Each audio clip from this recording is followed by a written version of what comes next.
tertúlia. Meu boa tarde para todos e todas. Hoje é dia 17 de julho de 2011, domingo.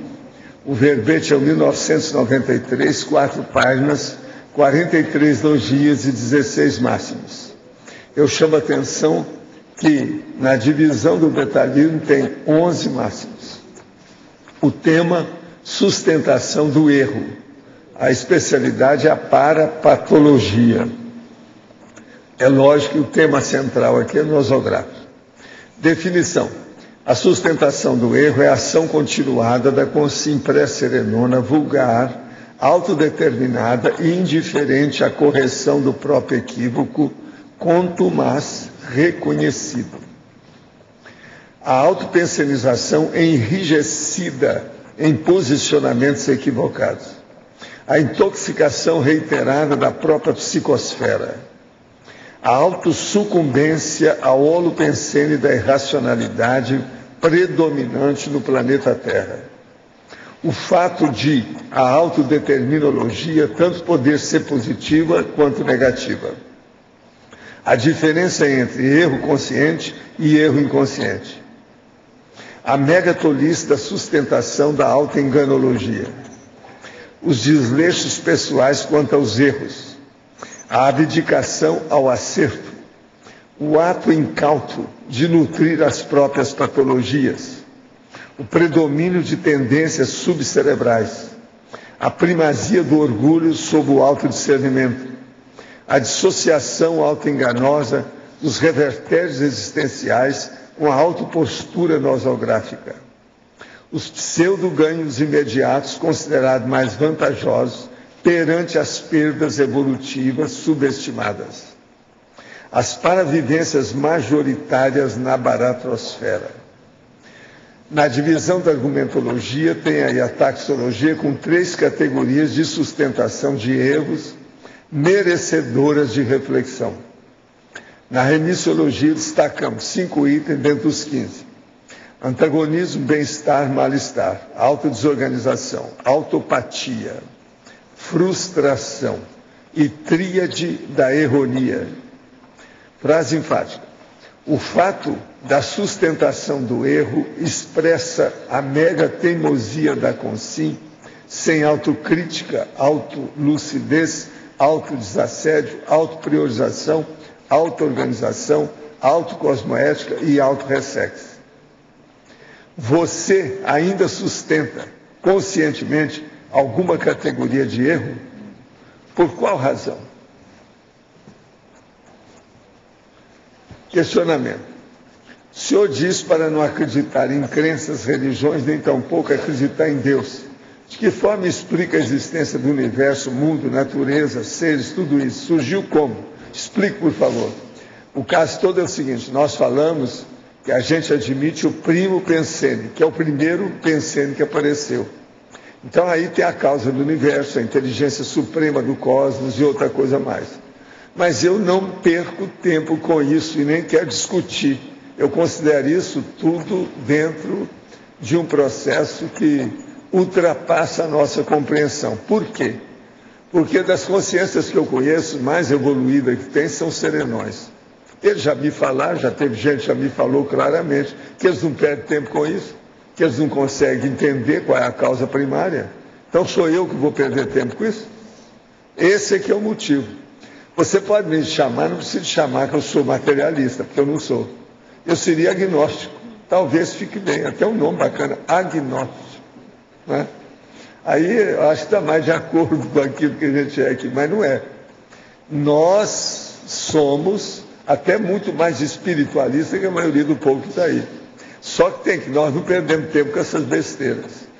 Mateologia, seria bom você estudar o que é isso. Mateologia, que é a ciência daquilo que você ainda não tem capacidade de entender. Outro, taxologia, página 7.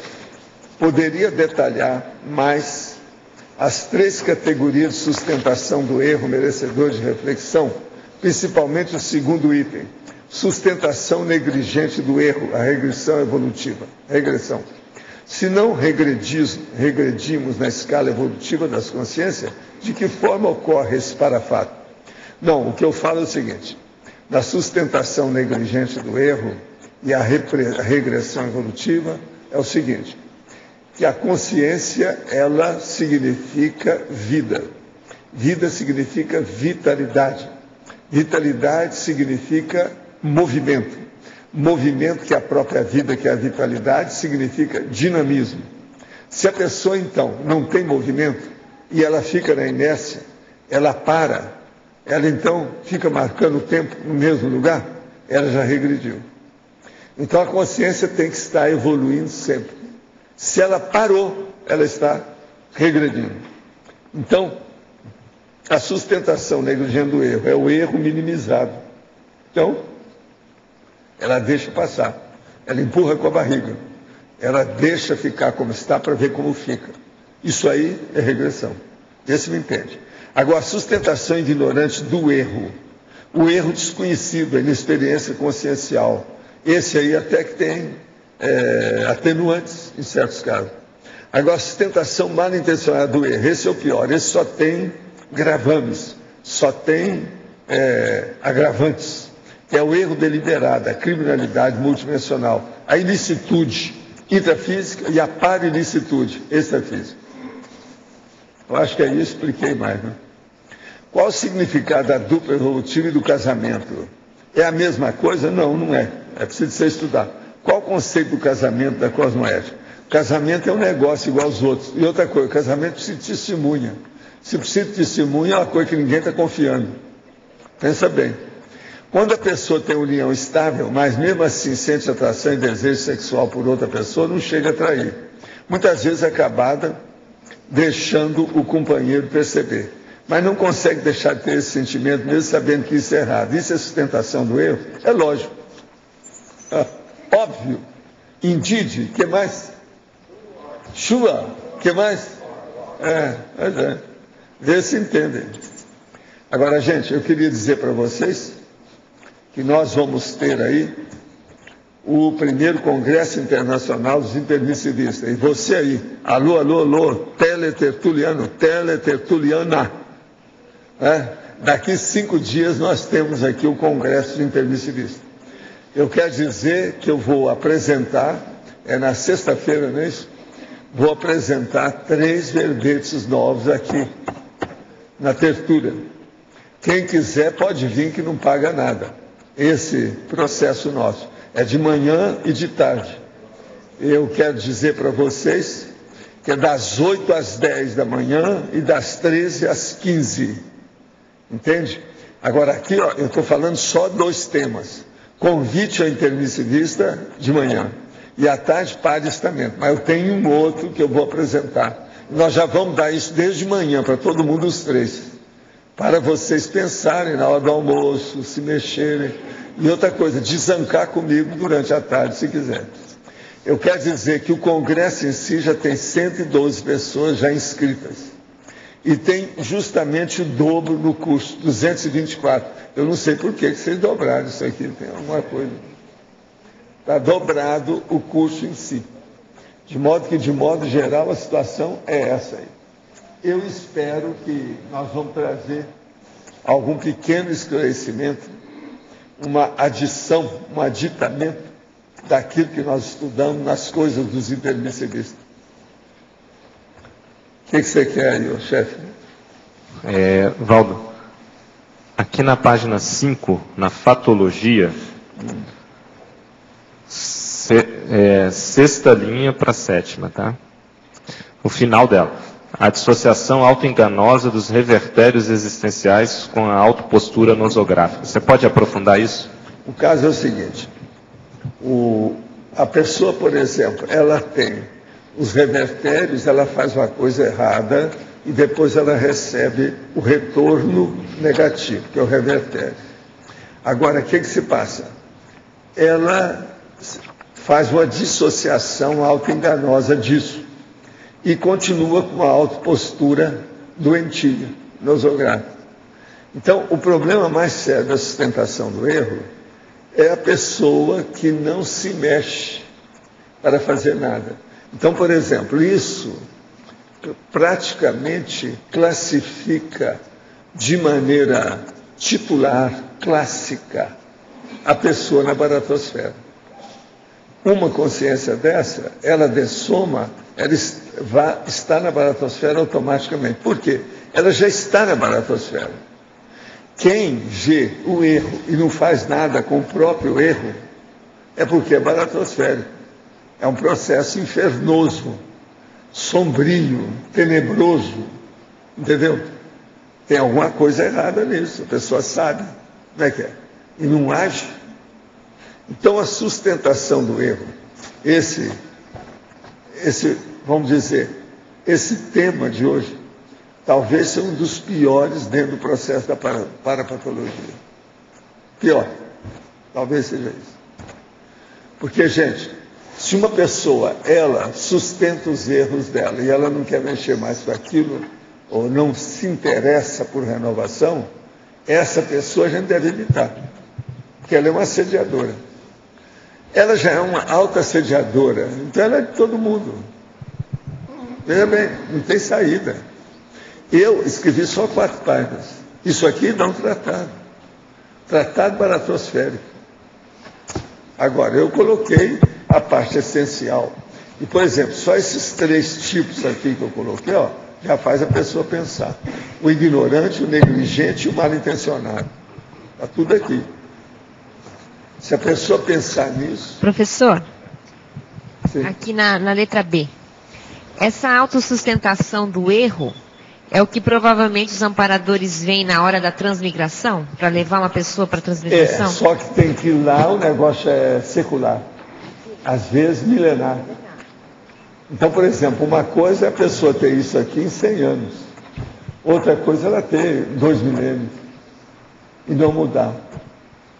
Gente, a maior teimosia que eu já encontrei na minha vida para estudar nos outros é a teimosia criminosa. É a pessoa que está fazendo uma coisa errada e que persiste. Você mostra tudo para ela, não tem jeito. Agora, ó, eu quero dizer para vocês não ficam pensando que eu acolhi todo mundo que eu encontrei na vida, não. Tem muita gente que eu deixei para lá. E outra coisa, tem uns até que eu não queria deixar. Os amparadores já não, para. Senão eu me acompliciaria. Pensem bem vocês sobre quem sustenta o erro. Se você der muito cartaz para essa consciência, você está sustentando os erros dele. Pensa bem. Para nós termos contato correto, é preciso haver renovação. A primeira é nossa, a segunda é da pessoa, do outro, do interlocutor, do outro. Quer dizer, o outro. Tem que ter. Agora, gente, isso é o resumo de toda a patologia. Se nós estudarmos isso e concluirmos o alcance que tem isso, nós já vamos entender tudo. Então, por exemplo, tudo que nós fazemos de errado é a autossustentação do erro se aquilo entra uma segunda vez. Eu já não falo a terceira, quarta ou quinta. A pessoa fumou uma vez e ela fumou a segunda. Então você vai falar, não, mas escuta, ela é ignorante quanto ao tabaco. Hoje em dia não tem jeito para isso. Não dá para ignorar o tabaco, é negativo. Agora, estou falando uma coisa bem simples, que é fumo. Mas pensa o resto.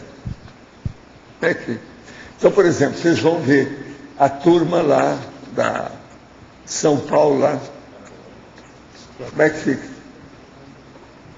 A Cracolândia toda é isso. Você não tem muita esperança naquele povo de mudar de uma hora para outra. Você acha que em um ano aquele povo muda alguém? De jeito nenhum. Não tem saída. Agora, gente, isso aqui talvez seja a coisa mais lastimada desse planeta. E é por isso que a gente não evolui mais rápido. Devido à estagnação da ilicitude. Você está entendendo? Estagnação. Outra coisa. No meio do direito do Brasil está cheio de gente estagnada igual esse povo. É a turma que não toma medida. O negócio da protelação, o negócio é terrível nós pensarmos nisso. Outra coisa, é aquele princípio desde a antiguidade. Quando os magistrados falham, a marginalidade toma conta do Estado. Isso é um fato. É o que está acontecendo no Brasil.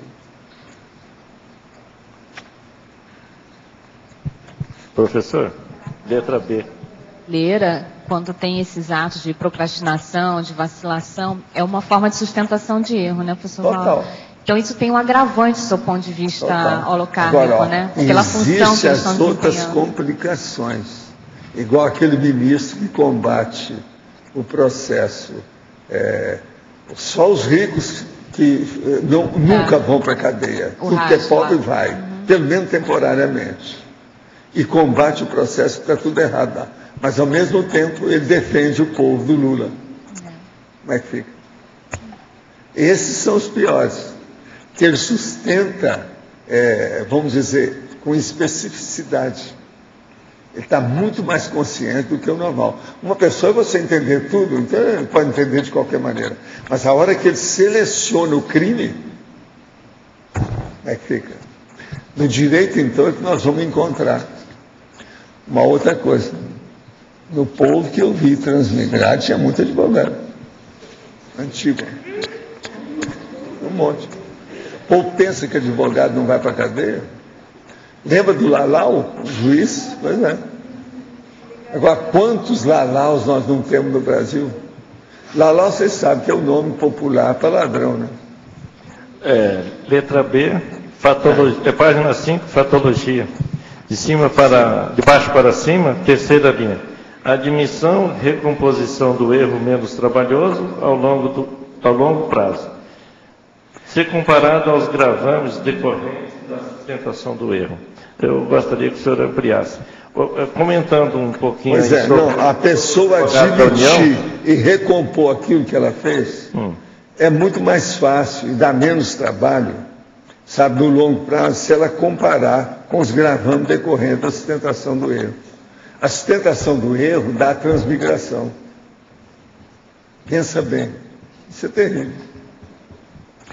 Voltando ao caso da União... Nós podemos mostrar que a sustentação do erro talvez seja, vamos dizer, o diagnóstico. A orientação que existe lá na Procuradoria-Geral da República é que os recursos, mesmo protelatório, o procurador não pode deixar de recorrer. Ao longo do processo, são no mínimo 21 recursos. Agora, o pior da história no Brasil não é isso, não. O pior da história são as leis de protelação. Elas já existem, todo mundo pode usar. E elas são exageradas. O povo exagera, aumenta.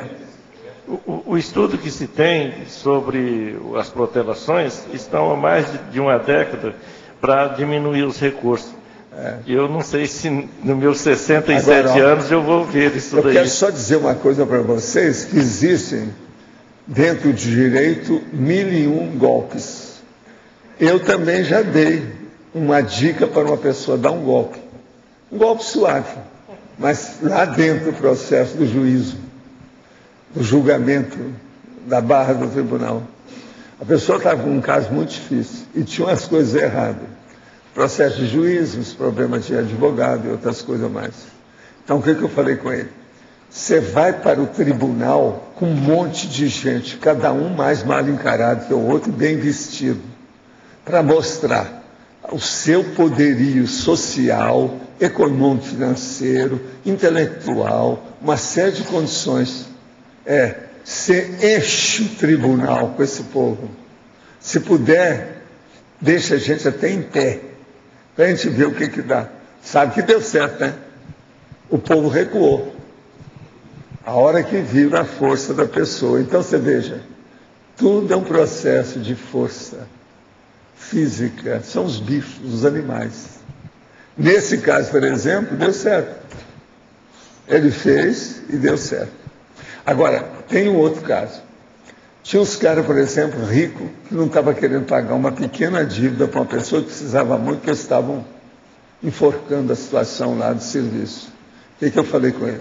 Você vai pegar 3 pessoas grandonas, se for possível até um advogado no meio, todo mundo de terno escuro, com gravata, e vai com você, para falar com ele, para cobrar a dívida.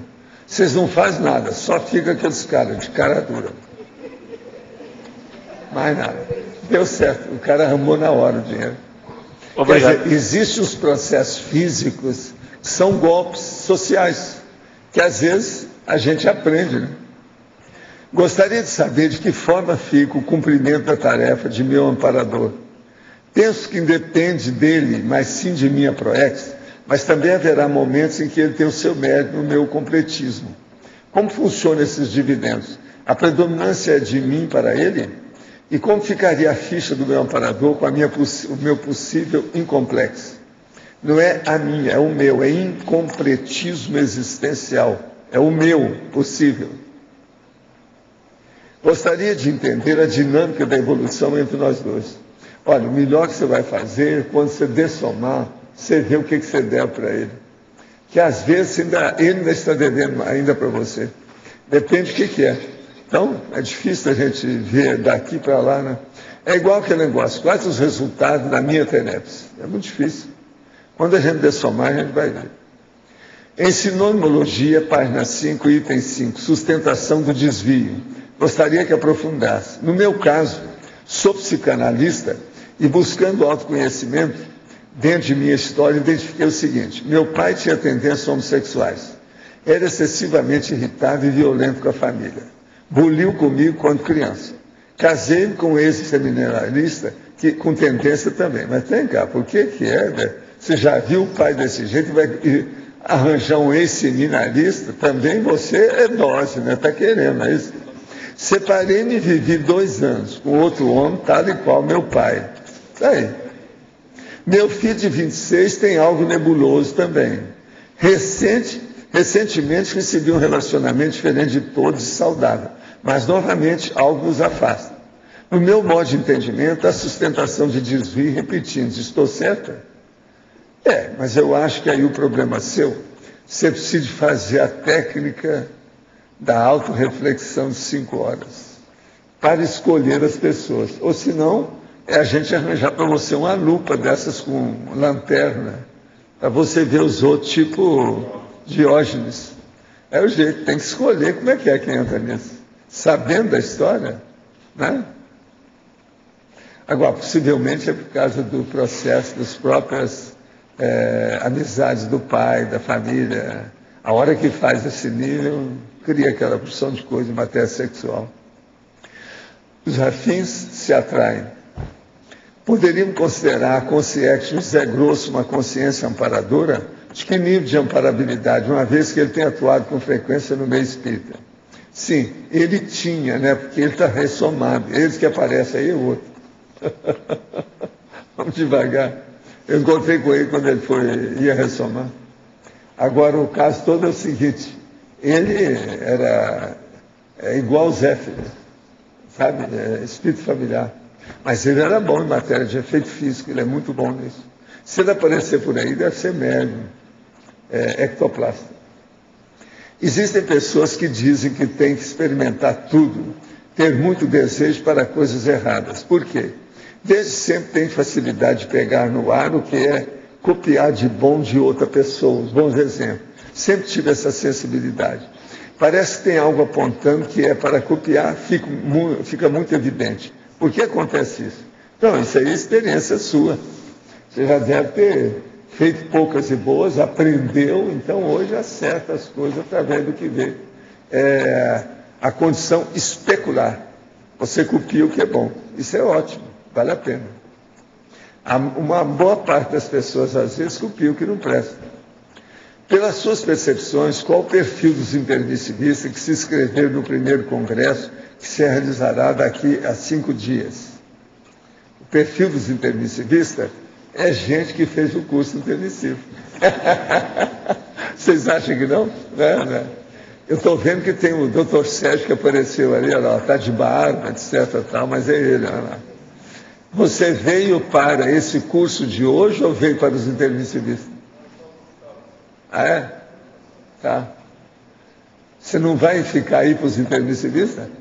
Não dá, Essas altas personalidades são todas curiscantes, ou seja, tipo curisco. É tudo, sabe como é que é?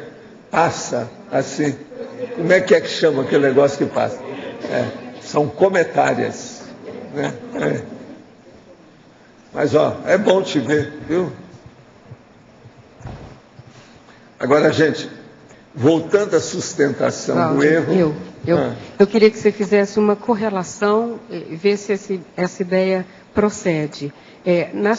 Muitas vezes a sustentação de um erro, ela passou insuspeitada e ela, naquele momento evolutivo da consciência, ela tem um peso muito grande. Pode acontecer de haver uma autovivência de agudização para a cosmoética destrutiva trazer aquele fato presente para fazer a pessoa cair na real e mudar aquele comportamento?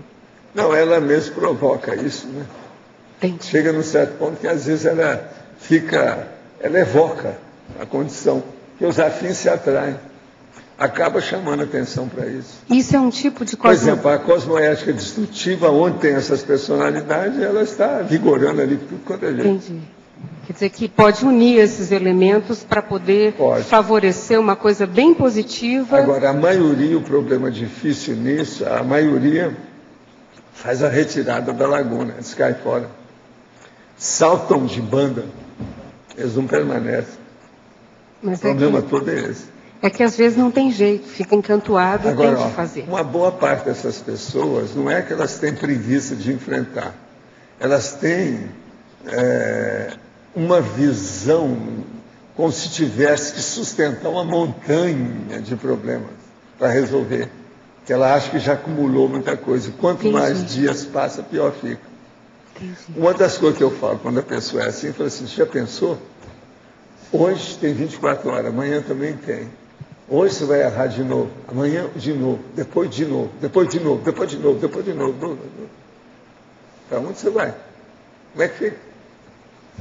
Essa acumulação que você hoje já viu que está bem volumosa, como é que vai ficar daqui a uns tempos? Até o fim do ano, como é que vai ser? Só o processo de postergar, quer dizer, acabar com o tempo, jogou fora o tempo, só isso aí já é uma loucura de erro. Agora, para quebrar essa banalização que muitas vezes acontece, então essa impactoterapia da autovivência agudizada, ela pode quebrar esse... Agora, a impactoterapia aí não adianta muito assim o processo ser abrupto, não. Entendi. O problema todo é fazer alguma novidade superior àquele horror que a pessoa está. Tá. Que a maioria sabe que é um horror, mas ela não quer considerar. Uma outra coisa.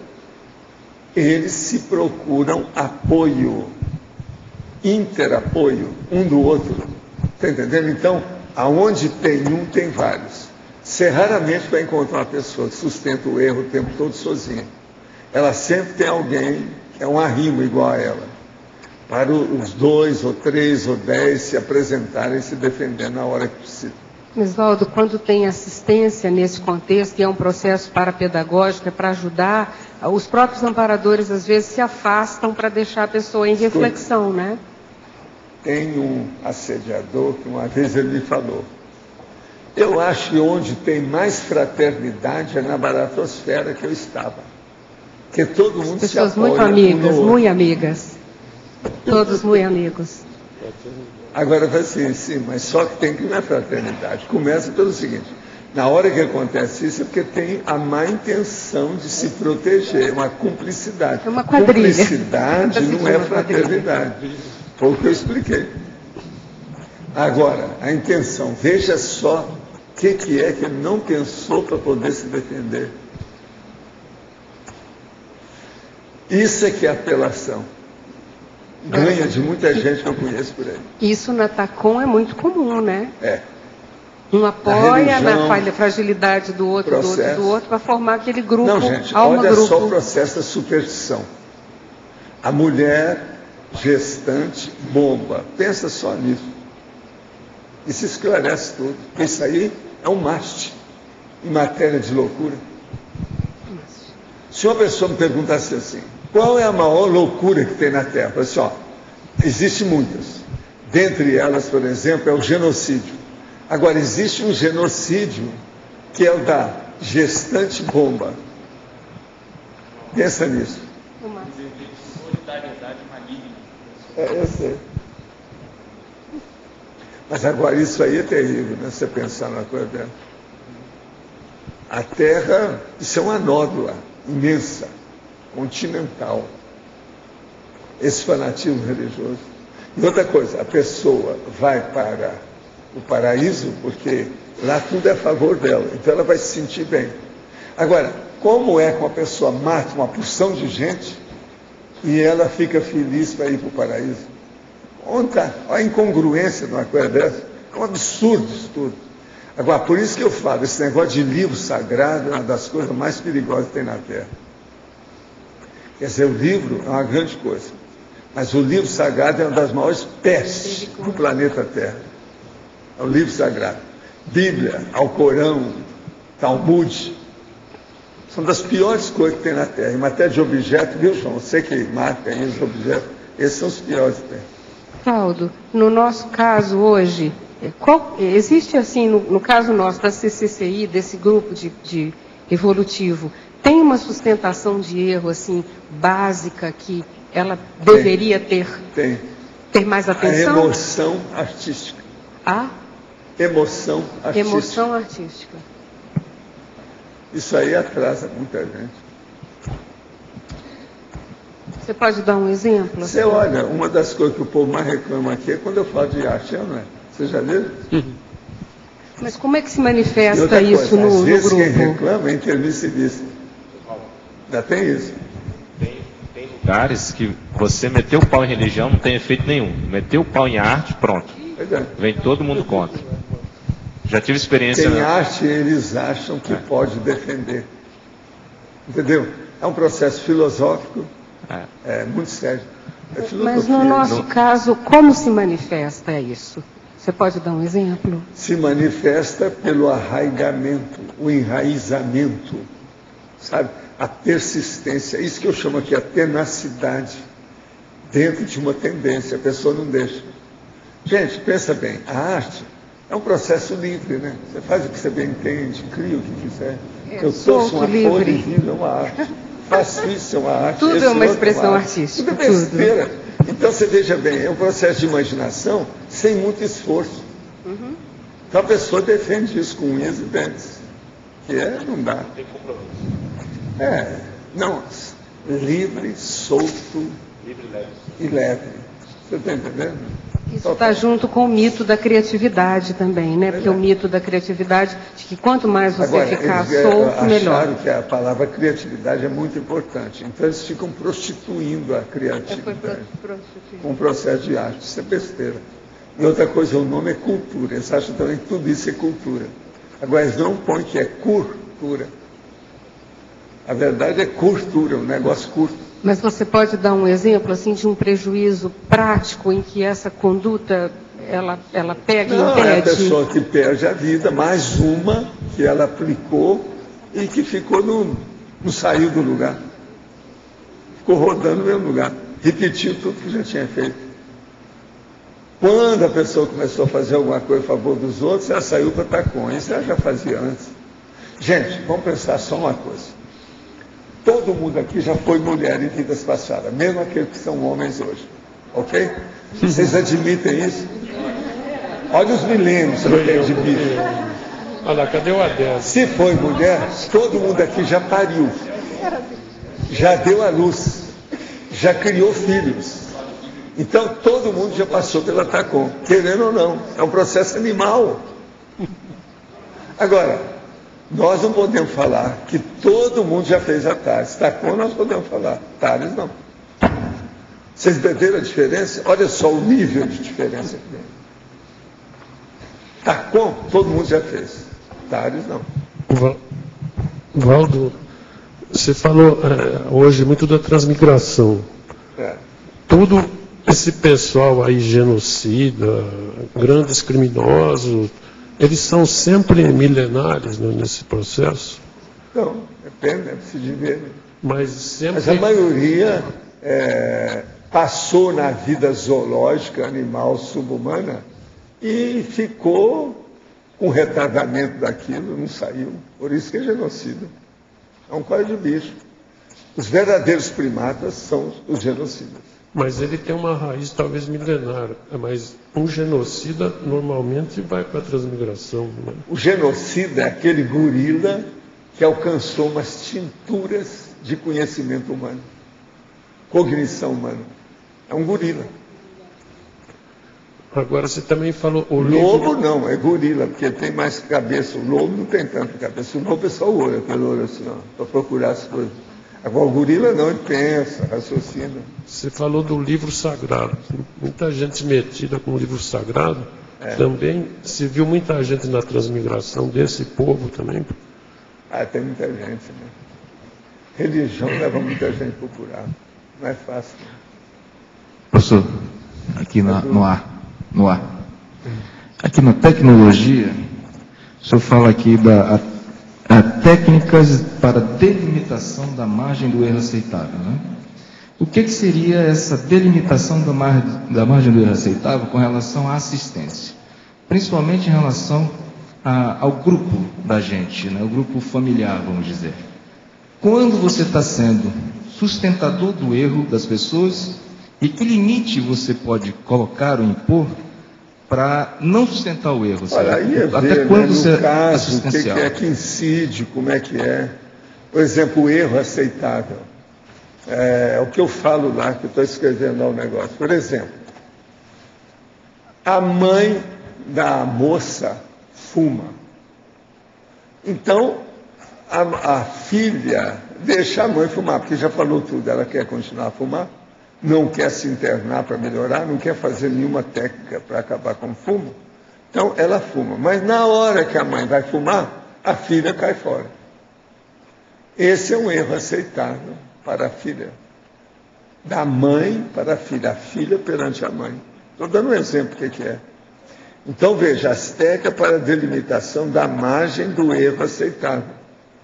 Então, a hora que a mãe vai acender o cigarro, fala assim, mamãe, tchau, cai fora. É uma saída.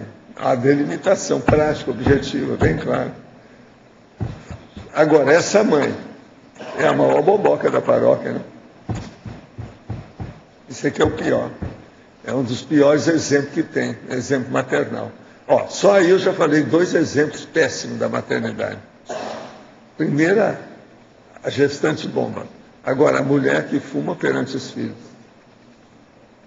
Isso é terrível. Outra coisa, a mulher é superior ao homem na questão da gestação, que é ela que gesta o processo. Mas veja, ela também erra mais devido a esse processo quando ela usa errado. O homem escapa dessa situação, ele não tem tanto isso. Então, o problema da pessoa colocar outra aqui, através de si mesma, não é fácil, não.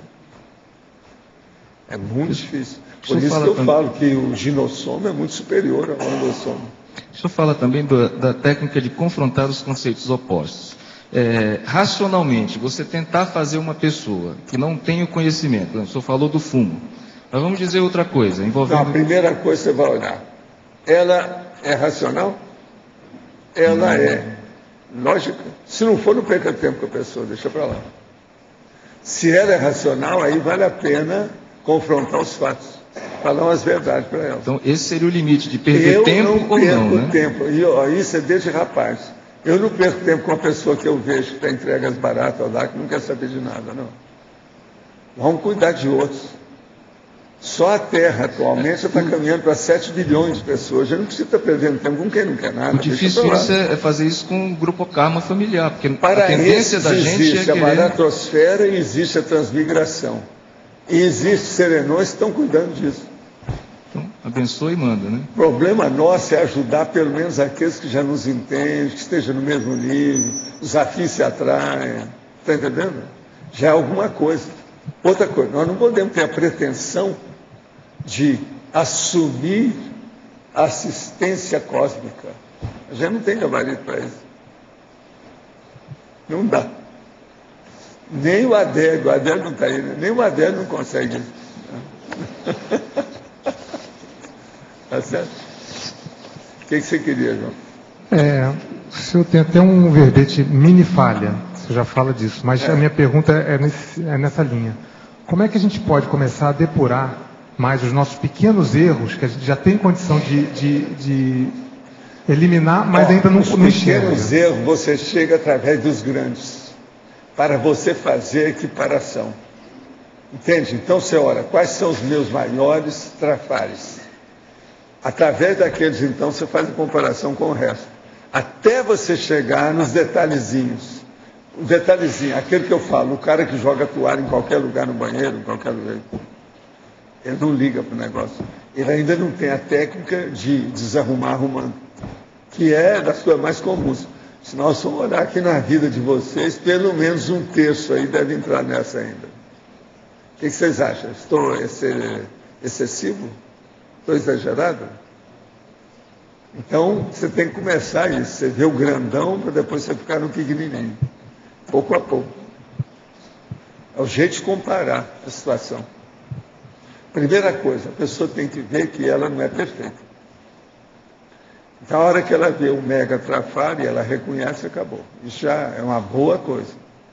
Isso já vai dar força a ela para fazer a reciclagem. Entendi, só para clarear melhor. Então a gente pega os nossos erros mais crassos, os nossos trafares mais óbvios, e começa a depurar até chegar chegando na coisa mais sutil, que fica mais fácil, vamos dizer assim, de consertar. Por exemplo, tem um monte de gente por aí que erra uma coisa aparentemente simples, mas de péssimo efeito. Eles não fazem check-up. Tem gente que às vezes pergunta, há quanto tempo você não conversa com o médico? A pessoa vira para há uns 3 anos. Isso está errado. E eu não falei em dentista, não. Falei em médico. Dentista já é outra coisa, porque aí depende do que é. Eu não posso estar, a pessoa vai falar comigo, abre a boca aí, deixa eu dar uma coisa. Não dá, né? Professor Valdo, aqui na síndrome... Tem que de vez em quando me dá vontade de mostrar lá como é que é. Como é que é? Professor Valdo, aqui na sindromologia, caberia também a síndrome do ostracismo? Na sindromologia?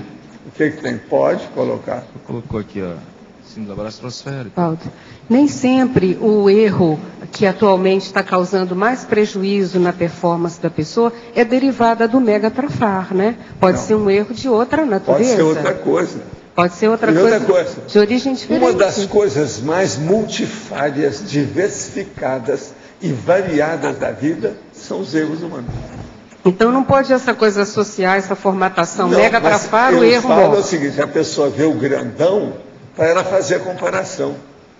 Deixar uma toalha em qualquer lugar, que depois ela bate no chão e você pisa nela. Não, aí já é, não. Isso aí seja um tanto básico demais. É bem simples. Agora, uma ideia, Valdo, para ajudar a pessoa a ver que aquele erro que às vezes não é tão grande, nem derivado do megatrafar, é ele que está causando o prejuízo maior na performance. Como identificar isso? O problema todo é o seguinte, eu acho que o ideal é quando a pessoa sabe do assunto, tecnicamente, ela explicar para outro o seguinte, escuta, tudo na vida é uma questão de criação de hábito.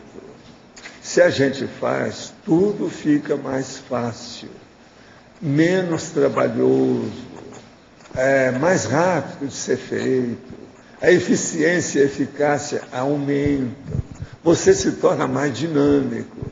Então, por exemplo, a pessoa está lá com a toalha, vamos pegar um negócio pequeno. Ela pega a toalha e pendura no lugar que ela tirou, direitinho. Se ela acostuma com aquilo, ela fica pensando outras coisas, resolvendo opção de coisas, e ela faz aquilo automaticamente. Então o problema é nós automatizarmos o que seja correto e sadio nas pequenas coisas, para depois atacar as grandes. É isso que eu falei com o João. Olha as grandonas para depois a pessoa ver. Aí ela vê onde é que ela erra e ela começa a arranjar os bons hábitos. O bom hábito é o automatismo das atitudes, da etologia, do comportamento, da postura, do modo de ser, modus faciente, modus operandi. É isso aí. Eu, por exemplo, não tenho trabalho de nada de arrumar minhas coisas. Eu não vejo, quando eu vi está tudo arrumado, é o natural meu. Que eu desarrumo arrumando, entende? Desarrumo arrumando. A hora que a pessoa cria esse hábito, acabou, ela não tem mais problema. E outra coisa, ela fica por cima da carne seca, porque aumenta o moral, aumenta o exemplo, a tranquilidade íntima, o acerto que ela tem, tudo acerta. Agora, saindo do terreno desses hábitos da toalha e tal, que já é uma coisa bem primária, atitudes, reações... Mesma coisa, a pessoa vai colocando tudo. Por exemplo, a pessoa estava usando a palavra negativa. Corta aqui, definitivo. Tira do seu dicionário. Acabou. Coisa simples. Entende? Você fala que é a exaltação do mal, não exaltar o mal. Por exemplo, aquele negócio. Tem umas palavras que são horríveis, né? Por exemplo, a palavra boçal. Não é boa. Então, se a pessoa usa aquilo, como eu já... Teve cara que falou assim, você está usando demais essa palavra. Corta isso do seu dicionário. Põe outra. Né? Pois é, desgraça. Tem várias assim. Agora, você sabe onde é que eu comecei a entender isso? Adivinha. Adivinha onde é que eu comecei a entender isso? Mensagem psicografada. Eu recebi uma vez uma mensagem psicografada, um monte de nome que não devia de usar. Aí eu, na hora, falei assim, não, mas eu não uso nenhuma palavra dela. Eu falei assim, não, mas é para chancelar o processo. Pra você saber pro resto da vida. Não tinha uma série de palavras desse jeito. Evita isso. Agora, outra coisa. Essas são palavras para evitar para tudo. Mas existe aquela que você tem que evitar conforme o local. Isso tudo, numa mensagem que eu recebi, explicava isso tudo para mim. Agora, eu era adolescente quando eu recebi mensagem sobre isso aí. Com detalhes, em português. O melhor da história é que quem assinou lá era lusitano. Engraçado. Valdo, se dá para aprofundar isso, a gente superando os pequenos erros, pode chegar a superar os grandes, sei lá. Não, porque não tem jeito de você superar os grandes se não pegar os pequenos. Isso é que é a regra, de modo geral, é assim. Por quê? Se você não entender que tem razão de ser, de você tentar e se esforçar para superar, você não vai alcançar nada disso, você não tem resultado. Então, se você conseguir algum resultado com coisas pequenas, aquilo vai te dar gás, motivação, tendência para trabalhar mais com um grandão. Não, eu consegui esse pequeno, por que é que eu não posso como grande? Agora, se pegar o grande para acabar, a maioria não dá certo. Há uma tapeação, faz um mais ou menos. Isso é uma meia-verdade, não funciona. Pois é, aquilo que o que não presta mesmo. Pois é, o que não presta mesmo, acabou. Mas agora, olha, não adianta às vezes uma pessoa, ela fica sabendo que ela tem aqueles erros, mas ela não tem força para superar. É muita gente assim. Olha o caso do cigarro. Outra coisa, cigarro não é só o processo de uma dependência bioquímica, não. É um problema de imaginação. É a pessoa que imagina que o negócio é daquele jeito, acabou, ela colocou autoassédio. É uma auto-hipnose, autossugestão. Isso é loucura. Você falou dos artistas. Artista também parece que tem uma tendência a fumar, beber, parece, né? Não sei. Tem impressão. Agora, o problema todo é a gente trabalhar com o assunto, né? Entra a imaginação nisso no vício. Né? Agora, ó, tudo começa pelas coisas muito simples, né? Da vida. Às vezes, por exemplo, os próprios artistas falam muito em coisas simples. As complexas têm dificuldade, mas coisas simples falam. Por exemplo, eu estava vendo um filme que mexe com um dos meus trinômios, que eu já estava escrevendo agora para o dicionário, mas não tem nem na enciclopédia, que é o trinômio ar, água e pão. Esse trinômio diz respeito ao quê? Arte, água... Sobrevivência do soma. Quer dizer, o nosso corpo humano depende disso. Agora, então, eu já tinha escrito isso como um trinômio. Agora, fui ver um filme, o cara falou, não, olha, aí é o negócio. Como é que fica? Você precisa de ar, água e pão. É a base da vida. Sem isso, ninguém vive. Se a pessoa não consegue atender essas necessidades básicas, ela não consegue nada. Então, veja, os artistas são bons para explicar essa coisa, mas fica por aí. No filme, não há nenhuma elaboração ou filosófica, ou científica, ou racional, ou lógica do assunto. Mas, por exemplo, nesse assunto ainda do trafar menor para acabar com o trafar maior. O fumante, por exemplo, o exemplo que o senhor deu. Então, ele tem o vício é muito arraigado nele. Por onde ele começa para acabar com esse trafar? A primeira coisa é a pessoa decidir que não vai fumar mais. Pode chover canivete. Tudo quanto é vulcão em torno explodir. Ela não vai fumar. Acabou. Acabou. Tem que decidir. Isso, se ela consegue fazer, ela já supera a si mesma. Ela vai enfrentar problemas muito maiores e resolver com muito mais força. Agora, quando a pessoa é mole, é tíbia, é débil, ela é genuflexa, entende? Ela fica adorando o tabaco, não dá nada, aí não resolve nada. Que passa mal, não interessa.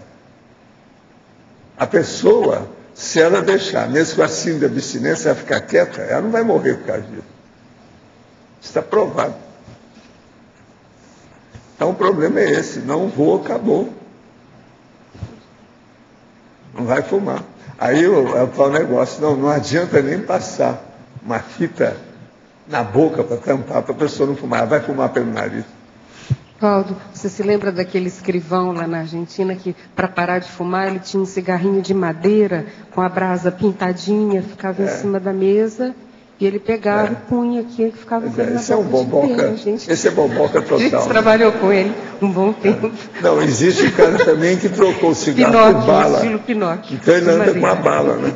Ele vai chupando a bala. Isso aí pode ser que dê. Agora, Valdo, queria que você levasse essa mesma questão para o parapsiquismo, na sustentação do erro, na interpretação parapsíquica, no modo de entender o autoparapsiquismo, até os fenômenos que acontecem ao redor. O que é o erro mais comum? O que precisava ser mais combatido, levado em consideração? O erro mais comum é a pessoa não desejar assumir a sua realidade. E você vê isso até na parapsicologia. Então a pessoa ela quer ser o pesquisador, mas ela jamais é o sensitivo. Agora isso, eu fiquei saturado, caí fora da história, a hora que eu vi que há muita gente assim. Então o status do pesquisador é superior ao do sensitivo para eles. Não, é um problema do orgulho profissional, né? É o pega-Deus. É a mesma coisa. Caso isso também acontece aqui? Aqui ainda tem uns resquícios disso aí, mas não predomina, não. Predomina aqui mesmo a inexperiência ainda. Agora, com as dinâmicas, o processo de estado profissional, essas coisas que nós falamos, isso está sendo superado, né? Muita gente já está melhorando. Porque o parapsiquismo ele tem uma atração muito grande, mas tem que passar o gargalo da primeira experiência. A hora que passou, aí a pessoa se dedica, porque ela viu o alcance daquilo. O problema do parapsiquismo é uma das coisas mais individuais que tem. Por isso que a ciência convencional, que não é individual, nunca funciona. E outra coisa, eles acham que é o máximo, de ser universal. Entendeu? Que é uma besteira. Aí o cientista não precisa de ver os erros dele. Então, por exemplo, quer ver a maior prova? O cara, um dos maiores cientistas de todos os tempos, dentro da área da biologia e tudo mais, o cara é prêmio Nobel, nobelista e é pedófilo. Quer dizer, ele jamais iria estudar o processo dentro da biologia dele, porque ele ia ver o erro dele com a pedofilia. Ele nunca ia admitir uma coisa dessa. Agora, o cara foi para a cadeia. Nobelista. Vamos pensar bem nisso. Então, ele é o símbolo da ciência convencional. É típico. É o Einstein que todo mundo bate palma e o cara foi um dos que criaram a bomba atômica. E você pode comentar também, no caso da falta de experiência, como você falou que no nosso caso a mais é falta de experiência, e a gente usar as inferências nisso aí, até que ponto isso é bom, é positivo, é sadio, vale a pena, na falta de outra coisa melhor? Não, estuda a tapeação. Se uma coisa não presta mesmo. Tem que colocar isso na cabeça e fim de papo. O mais não tem papo. Comigo eu não vou perder tempo. Se a pessoa vem e defende a cachaçinha, o cigarro, a maconha, a cocaína, não dá, eu não vou perder tempo com essa pessoa. seja lá o que for. Então, há certas coisas que a gente tem que ser radical, tem que ser extremista, tem que ser definitivo, não tem jeito. Mas qual é a melhor postura para a pessoa, ao invés de A cair postura é você na mostrar o seu inferência? exemplo. Não, eu penso desse jeito. Respeito muito você, mas ó, tchau. Não dá, eu não vou perder tempo. Para chegar nas conexões genuínas do parapsiquismo. Agora, tem certas coisas que você real. não tem, eu não quero perder tempo também com a pessoa. Por exemplo, um jornalista marrom, o jornalismo marrom, eu não vou perder tempo com a pessoa dessa. Não dá. Fica escrevendo abobrinha aí, com os negócios tudo errado, milhões de coisas. Imprensa marrom? Não dá. Numa época dessa, século XXI, é muita perda de tempo, vai deixar para lá. Deixa que ele vai quebrar a cabeça. Um carro sem freio. Vai dar na cabeça dele, está cuspindo para cima. O que você queria? Página 6.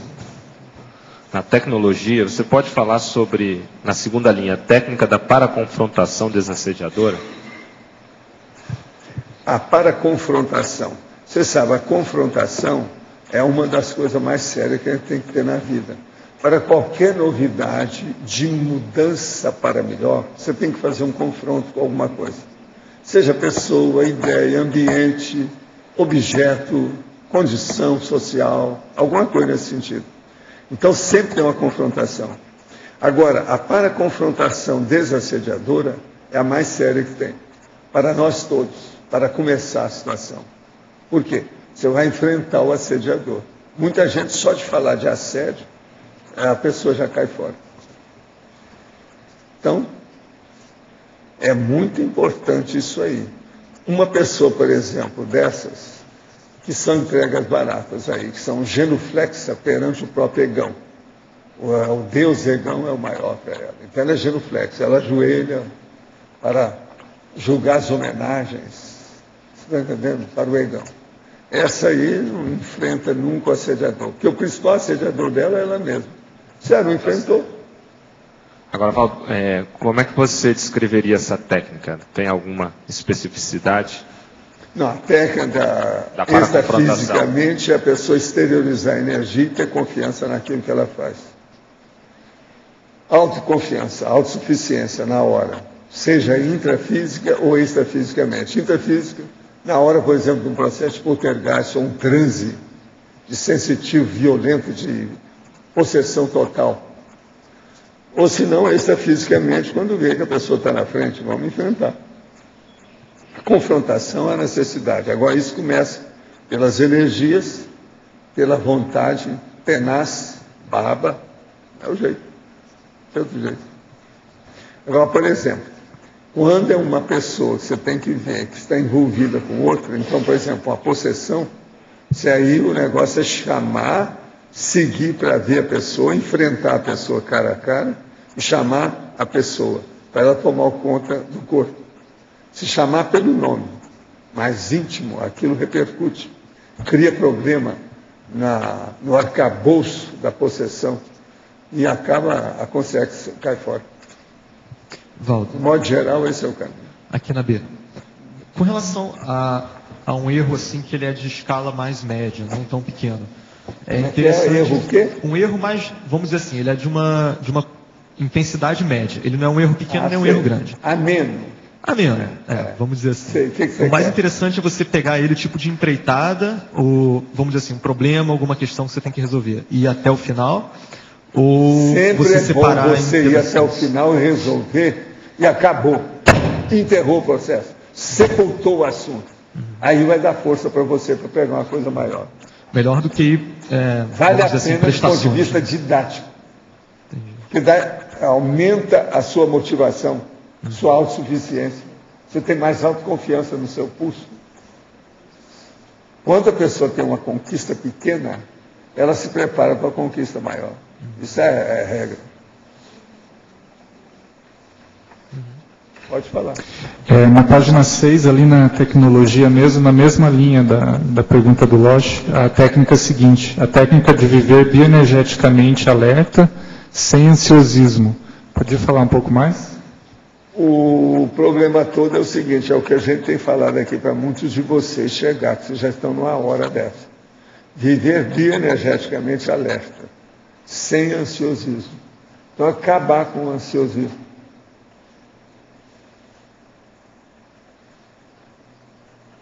Então, o meu negócio é o seguinte, é pintar vocês de amarelo, né, do jeito que eles fazem, ou de branco, e deixar ali na porta do... E tem que ficar pelo menos 1 hora. Está entendendo? Para ver como é que é. Tá certo? Mas podia falar um pouco mais assim na prática, como é que a gente faz, como é que é isso, como é que funciona? Primeira coisa é você ver as energias, você sentir as energias e reconhecer que elas existem e que você é capaz de dominá-las. Só isso aí já vai dar muita força. Agora, isso vai trazer você alerta para qualquer coisa que você vai fazer. Em qualquer lugar que você vai, você pode ter assédio extrafísico negativo ou pode ter um amparo extrafísico positivo. Aí depende. Eu que trabalho com energia o tempo todo, mesmo quando eu estou sozinho, eu estou sempre mexendo com o processo de consciência doente. Por isso que eu falo, o mais assediado de vocês todos sou eu. Entende?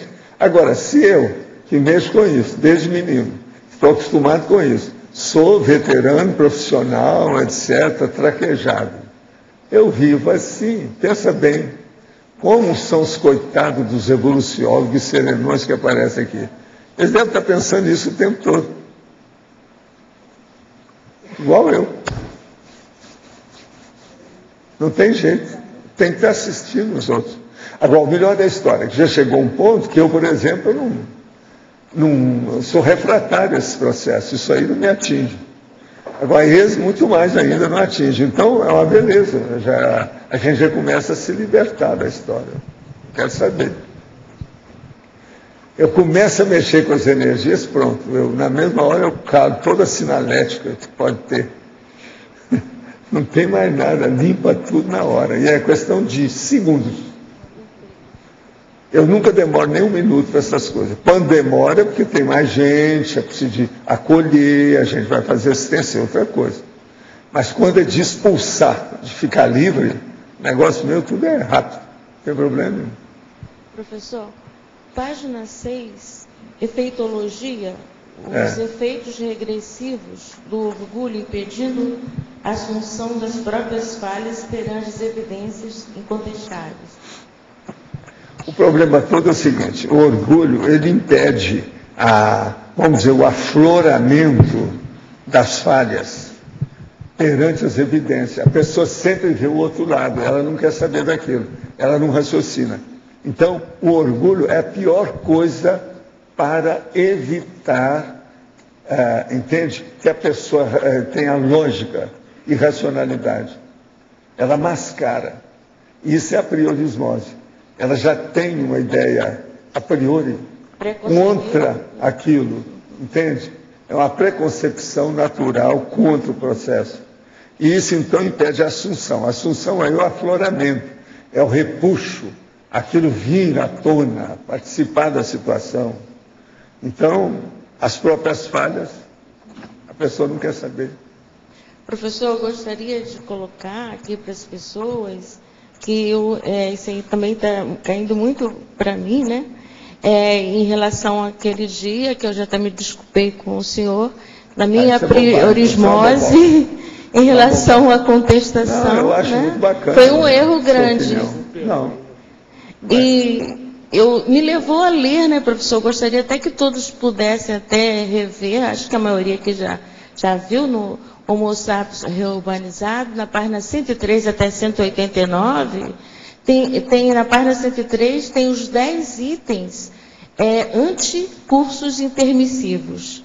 E eu me revi caindo em deficiência, digamos assim, em relação a 4 itens. Sei, mas 6 você saiu bem. Então você não precisa, está ótimo. Eu acho que a admissão dos próprios erros, os apriorismos, né, que fazem a pessoa não refletir. Ela está com 51%, né, mais 60%. Então, eu quero pedir desculpa a todos, já me desculpei com o professor Você não Valdo. precisa de desculpar, é a vovozinha, não aceita essa desculpa, porque ela não tem razão de ser. Obrigada, professor. Valdo, aqui no ar, o senhor falou o exemplo da mãe que fumava e que acabava interferindo no processo da filha. A minha pergunta é o contrário, né? Em casa nós nunca fumamos, né? Eu e minha esposa, e teve uma filha que começou a fumar com 14 anos, escondido da gente. A gente descobriu, pegou no pé, fez tudo aquilo que você faz com adolescente para orientar e tal, mas virava, mexia, ela fumava escondido. E eu conversei com a psicóloga, né? A psicóloga falou assim, olha, você sempre deixe bem claro para ela que você não concorda com aquilo. Você impedir totalmente, prender, não vai ter jeito, mas toda vez que você encontrar com ela, você deixe claro para ela que você não concorda com aquilo, para não ficar aquela coisa assediada e chata, né? E ela continua fumando. Sei, mas o ideal é internar. Pega e leva para o hospital. Mas não aceita, pessoa, já casada. Vai já no casada tapa, hoje. vai no tapa, fala com o marido, todo mundo junto. Pega um advogado, põe no meio. Então, se você tentou isso tudo, não conseguiu, deixa para lá. Aí, chega para ela e arranja um saco de fumo de rolo. E dá para ela, ó, isso aqui acaba com você mais depressa. É mais eficaz. Dá um saco de fumo de rolo. Daquele de Goiás, preto. É o máximo. É 60 quilos. Dá 60 quilos. Fumo de rolo. Agora, ó, outra coisa. Você que gosta de cigarro, fala com ela. Esse aqui é o máximo, porque no outro quarteirão eles vão sentir o cheiro. Então, o fumo de rolo fica tudo pestilento de cigarro, todo lado que vai. Aonde colocar o fumo de rolo? Mas ela pega a gente, ela nunca fumou, mas quando ela chega perto, eu falo, você fumou, né? Ih, mas você está no fedor, tem que... Aqui, ó, quando ela chegar, tá... Cria constrangimento, você fica livre dela. A moça bonita foi mesmo, ah, sei. Fala com ela para ir para Hollywood. As moças bonitas que fumam são de Hollywood. Valdo. E outra coisa, cigarrilha, daquela comprida. Não, agora, ó, rolo de fumo em rolo, goiano, daquele grosso, preto, e um saco. E o saco tem que ser de aninhagem, para sair o cheiro. Então, outra coisa, você vai ficar encebado com esse cheiro, fica para lá. Você faz isso uns 5 dias antes de você vir para cá, senão você vem perdendo para cá. Professor. Faz uns 5 dias e toma banho todo dia, durante 5 dias, para ver se melhora. Voltando àquela questão que você estava falando, né, do egão que abafa as falhas. Essas Como falhas do egão da pessoa que abafa as falhas, ela não quer ver as falhas. De alguma maneira essas falhas elas pipocam, mesmo que a pessoa não esteja querendo ver. Como que a pessoa faz para identificar o que porque assim, ela tem uma tendência natural a não ver aquilo. Se ela né? tem muita dificuldade, pergunta para os amigos. Os amigos vão falar para ela na hora. Pergunta claramente. Um por um. Chega num canto e pergunta, vem cá, fala para mim, o que é que eu tenho que você acha que eu estou pior aí nas minhas coisas? Isso vai me ajudar muito. A pessoa fala. Geralmente os feedbacks eles são dados à pessoa pedindo ou não, né? Isso acaba, as pessoas acabam quase sempre ela ela. já sabe, não precisa estar perguntando. Isso aqui eu estou falando é um recurso de última hora. Mas não precisa não. Realmente, todo mundo já falou. Estão cansados de saber, careca de saber, não é assim que eles falam. Professor, eu gostaria de uma explicação melhor aqui na antagonismologia. Na primeira linha, o antagonismo, tolerância zero, profilaxia da incivilidade. Aqui na primeira linha. O problema todo é o seguinte, a tolerância zero é aquela pessoa que é intolerante. E ela então não admite que tolera nada de alguma coisa. Agora, a profilaxia da incivilidade. Então, a pessoa tem que dar um jeito de acabar com essa tolerância zero, ela tolera, mas não tolera do jeito que precisava. Então, ela tem que começar a conviver e tirar essa ideia de tolerância. Ela tem que ver que ela tem que ter respeito pelos direitos das outras pessoas. Agora, com isso, ela vai começar a fazer a prevenção da falta de educação dela. Então, uma pessoa que tem a tolerância zero é perigosa. Eu, por exemplo, eu meto o pau num monte de coisa. Só hoje aqui eu já falei de religião, uma opção de besteira. Mas eu tolero meus amigos, não é tolero, eu convivo fraternalmente com amigos nossos que são fanáticos, religiosos, tem isso, tem aquilo, sem problemas. E eu não estou em cima deles todo dia falando, essa besteira, não, eu deixo para lá. Então, um monte de amigos meus que são islâmicos. Mas não tem nenhum que seja gestante bom, porque a gestante bom geralmente dura pouco, né? Ela morre logo. Agora, fisicamente, elas ficam numa condição horrível. Eu já vi alguma coisa nesse, já tive contato com o negócio. Então, e foi depois que eu comecei a estudar o negócio do Pacífico, lá com as coisas, Valdo, eu vi gente que... Você já viu, dentro desses casos, algum assediador que ressomou ali, quer dizer, entrou para a gravidez, para a mãe ser a gestante bomba? Quer dizer, ele incentivou aquele processo todo? Não, uma pessoa dessa lá é assim, ó. Então. Sabe por quê? O próprio assediador que estava lá, que era o Os Beto... lugares que tem mais é no meio desse povo lá, que é homens e mulheres bombas, são os vampiros extrafísicos. É assim, ó. É isso que eu vi. Então, ele já entrou para ajudar o processo. Não, o ambiente já é disso. Gente, você precisa de ver os filmes que tem sobre o Iraque, por exemplo. Olha aí. Hoje eu nem aguento ver os filmes sobre o Iraque. São de vomitar as coisas que tem. E outra coisa, você olha que os filmes estão falando do ponto de vista de americano, que geralmente é a bandeira americana, que é o negócio. São de vomitar. O cara que vai que mandar o robô lá para desativar a bomba, que vai fazer um buraco na rua com aquele negócio todo, isso em Bagdá. Mas aí eles vão ver lá, a roda do carrinho que estava o robô deu alteração. Então o sujeito veste aquela big de uma roupa enorme e vai lá para desativar diretamente, porque o robô falhou, não está funcionando. Só de pensar naqueles detalhes todos, o que é que tem, e a conversa deles, o negócio que eles colocam, tudo intoxicado, é horrível o negócio. Por aí só você vê como é que é essa guerra do Iraque. Outra coisa, tem um filme desse que eles acham que é a maior guerra, chama Guerra ao Terror. Olha esse filme, isso aí é terrível. Não dá, eu não vou perder tempo com filmes iguais a esse. Eu já arranjei vários deles para eu ler com calma, o que é que está falando. Mas nem vi, a maioria não dá nem para ver. Esse Guerra ao Terror é isso aí. É considerado o filme mais assim autêntico sobre a guerra do Iraque. Como é que fica? Principiologia, página 5. O princípio da indefensabilidade, da ratificação de erro autoconsciente. Aprofunde, por gentileza. O caso é o seguinte. Uma pessoa que ela chancela, ela, vamos dizer, defende o erro autoconsciente, isso é indefensável, não tem jeito. Como é que a pessoa vai defender um erro autoconsciente? Todo mundo está vendo e ela também. É isso aí. Então, é o princípio da indefensabilidade. É impossível defender uma ratificação, a chancela, você chegar e assinar embaixo o erro autoconsciente. Tecnologia, quarta linha, página 6.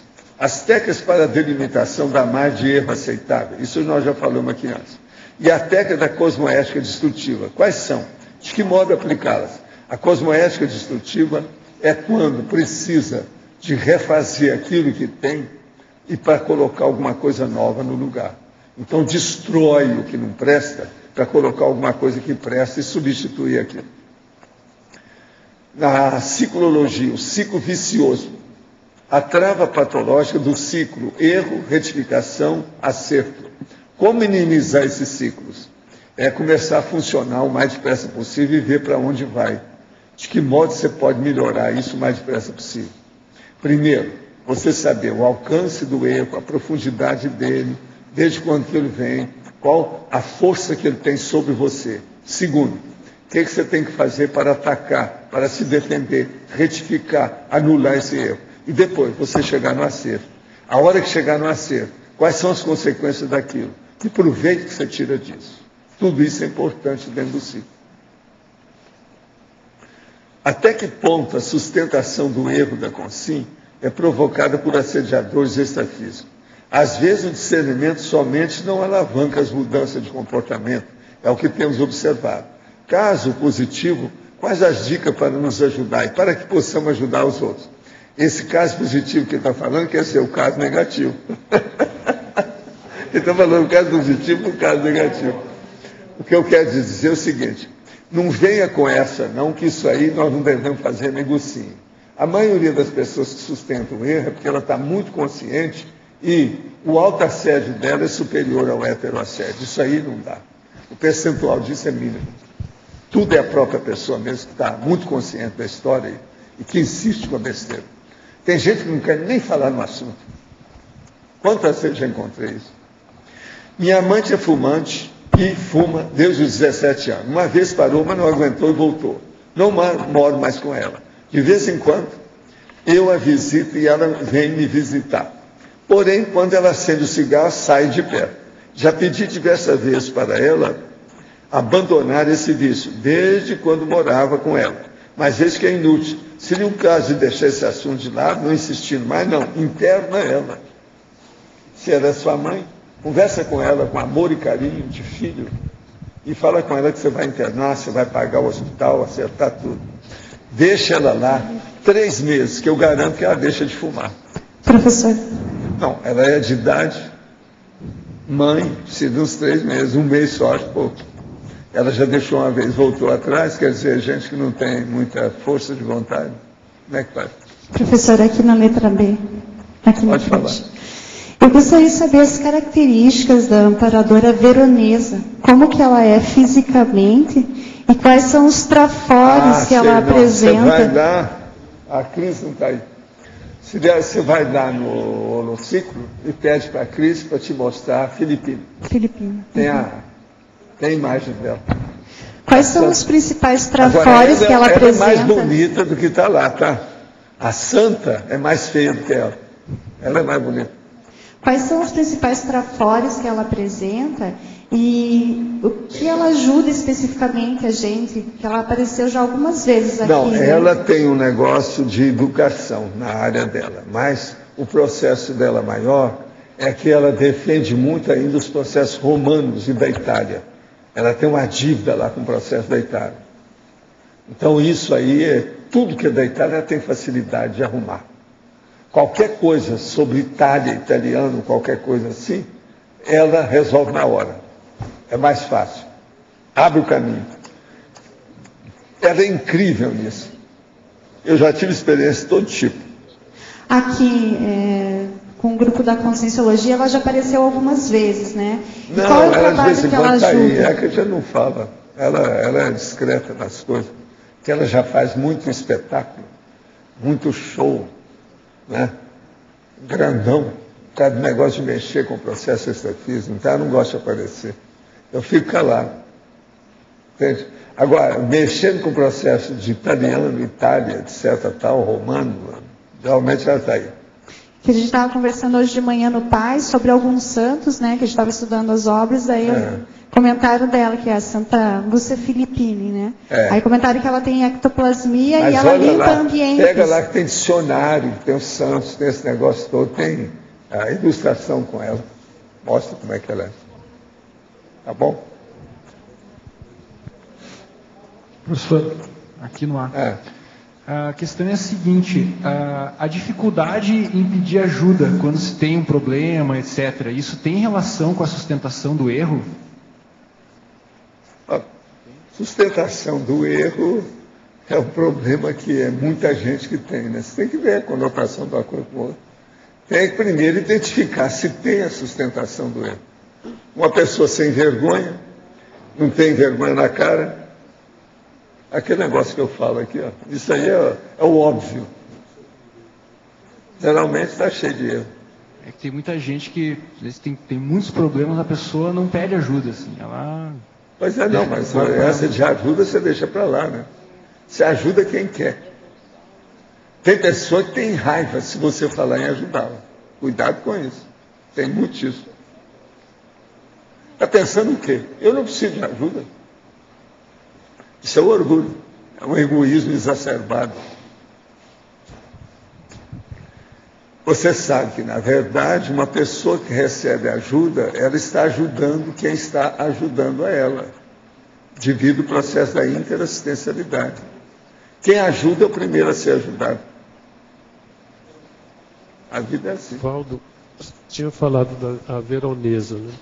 Ela mexeu muito com educação, mas qual o forte dela agora no extrafísico, como a parte assistencial dela, qual é o forte?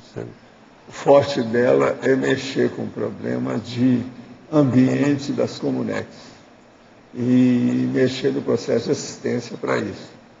Isso, então, mexe também com todas essas comunidades baratosféricas e tudo mais. Agora, junto com isso, ela tem uma tendência fácil, como se fosse especialista nas questões romanas. Agora, isso tudo é o passado dela, né, com as coisas. Você sabe, é aquilo que eu chamo de holopensene. Do jeito, por exemplo, eu tenho facilidade com o oceano, com o livro. Ela tem esse negócio, mas é característico demais. É óbvio, não dá para esconder sobre a Itália. O nível evolutivo... Eu já vi gente assim, nessas coisas. Igual eu. Tem umas coisas, a pessoa tem tendência. Todo mundo aqui tem isso. É que vocês ainda não estudaram isso, não localizaram, não identificaram, não fizeram a anamnese. Entende? Dá para ter ideia do nível evolutivo dela? Assim, mas... O nível evolutivo dela, eu não sei, né, exatamente. Eu não vi a ficha. Né? Me dá a ficha aí que eu tiraram. Pediram para... Não, nós só estamos falando aqui de amparador, não vou perder tempo com assediador. Não, assediador sou eu.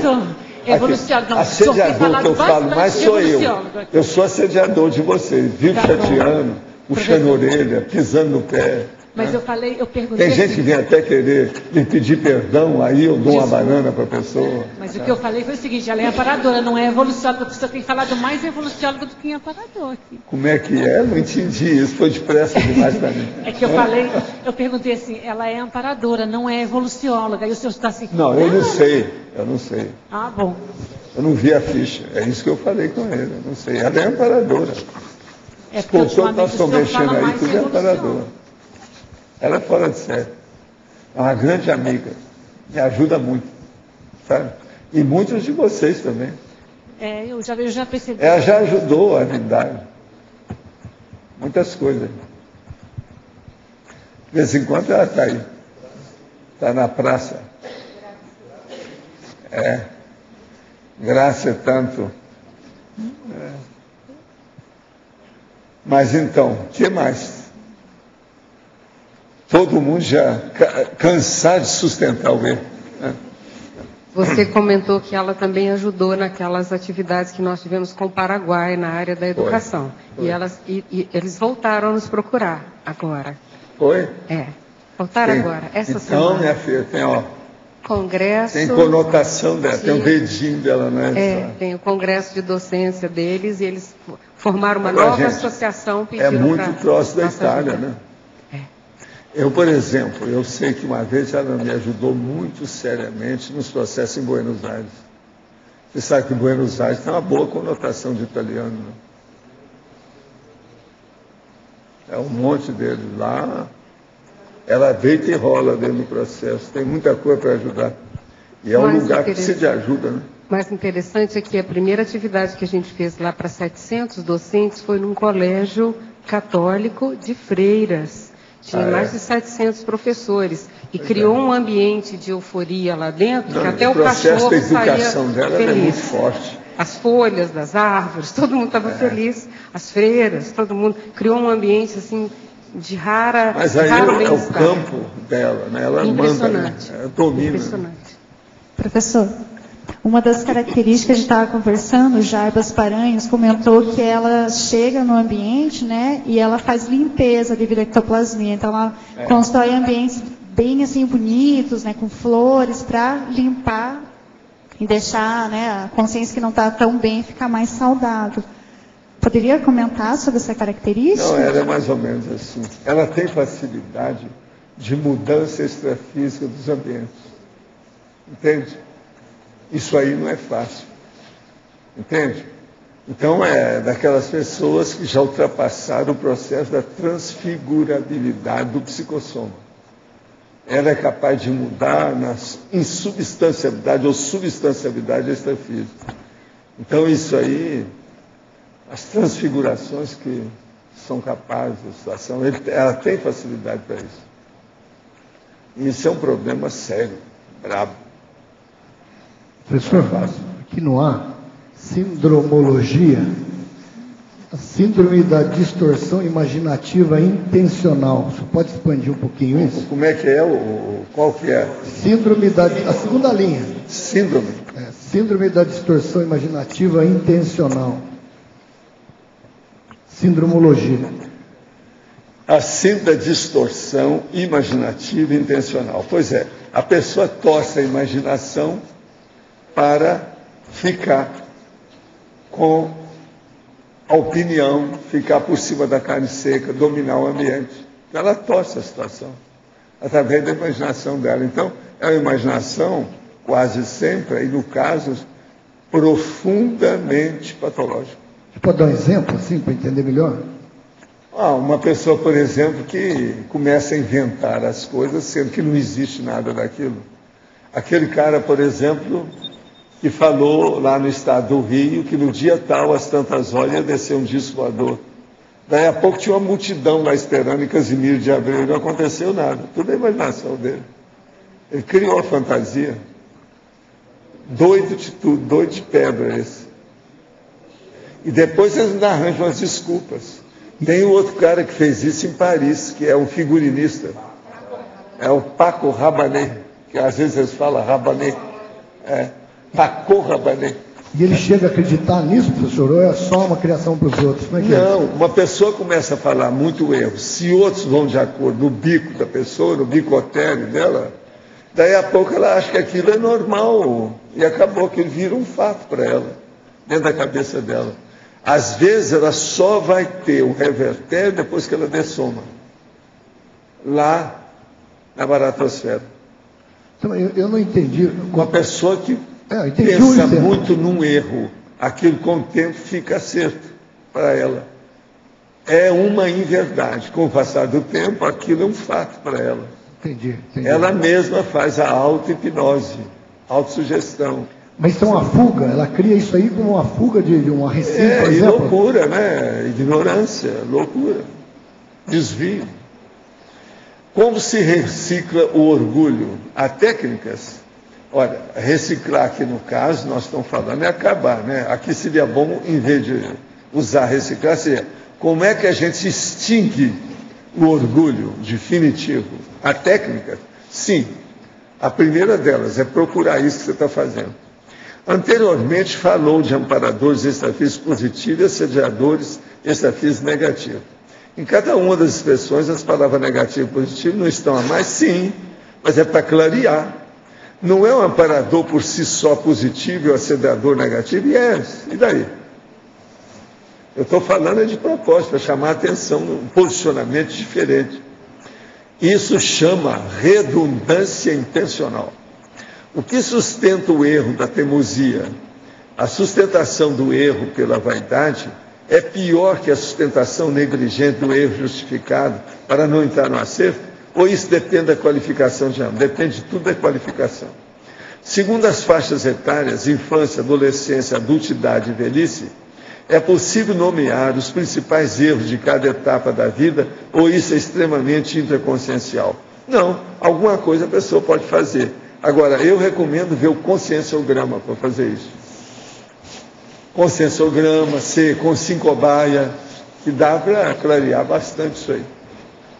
Paulo, página 6, legislologia, segunda linha, a lei da responsabilidade educacional. Você pode falar sobre essa lei? A lei da responsabilidade educacional. Uma pessoa do governo, por exemplo, ela tem que pensar que ela tem que educar a população, que a educação é a base da evolução, da vida humana, da sociedade. Isso do ponto de vista do povão. E também uma pessoa tem a responsabilidade educacional a respeito de si mesma. Como é que fica? O pai tem perante os filhos, a mãe perante os filhos, e por aí vai. Agora, a responsabilidade da pessoa que é o professor, isso é outra coisa. Então você vê que a responsabilidade educacional, ela é extremamente complexa e grandona. Ela pega muitas áreas da vida. De com calma com isso, para a pessoa entender bem. Educação não tem jeito, é a base de tudo. Estudo é estudo, é aquilo que eu falo.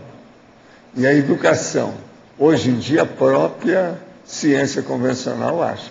Sem educação, não há progresso, não há evolução. Então, quem combate a educação, ou força a barra para fazer negocinho com a educação, é baratrosférico total, né? Está tudo errado. Educação é coisa séria. Não. Você já viu aquele livro do Homem da Ponte lá da educação, falando sobre os absurdos que tem sobre educação? O livro é interessante, hein? É o Pacheco. Zé Pacheco. O livro dele é muito interessante. Tem coisa lá. Tem umas pérolas dentro do livro. Tem aí, né, Pedro? Vale a pena ver o livro dele. Vamos. Aqui no B. Com relação a essa questão da sucatização da educação, uma coisa que a gente percebe também nas escolas é que os próprios alunos parece que eles já estão acostumados a professores que sucatem a educação. Então, você quer puxar um pouquinho mais, eles reclamam. Não, os alunos hoje estão achando que eles dominam o processo. Eles estão lá para brigar uns com os outros, passar o tempo, que o diploma é certo. Porque não há reprovação mais. Eles fazem uma reação, né? Uma reação a... Isso é o Ministério da Deseducação, criar no Brasil. É coisa do PT. Né? PT. Você sabe que em inglês tem um negócio que fala lá, né? A pessoa vai falando e fala PT, ponto. Então o PT deve ter aprendido com os americanos. É coisa de Hollywood. PT, saudações. Não tem isso? Acabou. Você acha que vai melhorar? Esse processo da educação brasileira ele vai caminhar? Eu acho difícil acabar com a educação. Sabe por quê? Os pais têm filhos, não tem? A hora que os pais veem que eles desencaminharam os filhos, que aquilo tudo está voltando contra eles, eles vão tomar atitude. Um processo, então, meio que holocármico, né? É questão de quando tempo. A coisa está... Isso aí é inevitável. Educação é uma coisa super sensível. Cirurgia crítica. Terrível. Então, isso que eles estão fazendo vai dar tudo na cabeça de muita gente. Estão cuspindo para cima, sério. Estão cuspindo, vai cair vômito. Vê se me entende. Você tem ideia de em quanto tempo, mais ou menos? Isso eu não sei. Vai depender aí da nossa presidenta e etc. Laudo, a Veronesa tem relação com o Pacheco e com o Eurípides Bassanufo? Tem alguma coisa que você já tenha visto aí? Não, eu não sei dessas relações. Aí fica difícil, né, de saber, né? É complexo aí. Porque eles falam muito que... O que eu sei é o processo dela com a Itália. Porque teve aqueles movimentos educacionais da Itália, né? A Pestalozzi, a Montessori também, não sei se ela tem... Não, mas ela foi uma das maiores, se tornou santa por causa da educação da Igreja Católica. O negócio é muito mais sério, dela, pessoal. É mais sério que esse povo todo. Sim. Mas ela chegou a mexer, amparar... Você precisa de ver a biografia dela. Olha lá primeiro. Da Filipina, né? Tá, ela é considerada a santa da educação na Igreja Católica. Agora, ela tem que trabalhar muito com a Itália pelo seguinte, que ela educou do ponto de vista da Igreja Católica, que é um dos maiores erros na face da humanidade. Então, ela está limpando isso tudo. Limpar isso aí agora. E ela hoje é muito consciente disso. A máfia do Vaticano ela está limpando. A máfia do Vaticano. Pois é, não. É os seus amigos, né? Não é isso? A ordem de freiras, de monjas dessa linha dela, da Santa Lucia, do convento dela lá na Itália. Ela é venerada mundialmente. Não tem ninguém que fala dessa dona. O negócio dela é terrível. Agora, ela é tão assim no normal, tão bacana, viu? Ela é fora de série, como consegue. Valdo, tem um colégio em São Paulo com o nome dela. Só para tem muitos colégios pelo mundo inteiro. A Igreja Católica, ICAR. Professor Valdo, o que o senhor acha do trabalho do Ruven Forstein? Ruven quem? Ruven Forstein. Forstein. É aquele da... Fala aí, você que é especialista dele. Ele é de Israel. Ele não é judeu, né? Mas ele é judeu. É judeu, não é assim. em Israel. Ele hoje tem um processo dentro da pedagogia de enriquecimento dos atributos cognitivos. Então tem toda uma pedagogia que ajuda a desenvolver determinadas habilidades cognitivas. Do ponto de vista de técnica, é bem interessante. Tem coisa boa. Tem coisa. No Brasil está começando a ter mais. Mas ele atua em Israel. Ele atua lá, o instituto dele é de Israel. Falar em Rubens, agora recentemente o Rubens Fonseca, aquele que escreve, deu uma entrevista com fotografia dele. Você sabe que ele não dava entrevista de jeito nenhum, porque ele é feio, coitado, igual a necessidade. Então ele aparece lá, tem fotografia várias dele. Né? Eu achei o máximo. Está melhorando, cara. Apareceu. Ele não gosta de aparecer de modo nenhum. Agora, a única coisa que pode escrever é o seguinte, com a inteligência dele, faltou esse ângulo, há uma fissura na inteligência, que dá valor para o processo da feiura, né? A própria dele, a imagem dele pública. Vocês não viram essa reportagem? Vale a pena ver a cara dele. Está difícil. Pois é. Agora, está difícil fazer o concerto. Como diz aquela minha amiga em Tóquio, olha para mim, Valdo, a tragédia. Quer dizer, tem um jeito, né? Sempre tem um jeito de melhorar, mas ele é engraçado. Agora, aquilo deve ser o processo de genética. O rosto dele. Vale a pena. Você examinou a cara dele, você viu? Deve ser alguma coisa, um processo genético, né? Alguma coisa. Por isso que ele esconde, né? Agora, ele tem que saber o seguinte, até o Homem-Elefante virou um cartaz mundial. Esse negócio de ser feio, às vezes é bacana, né? Não é tanto assim. A gente aparece, né?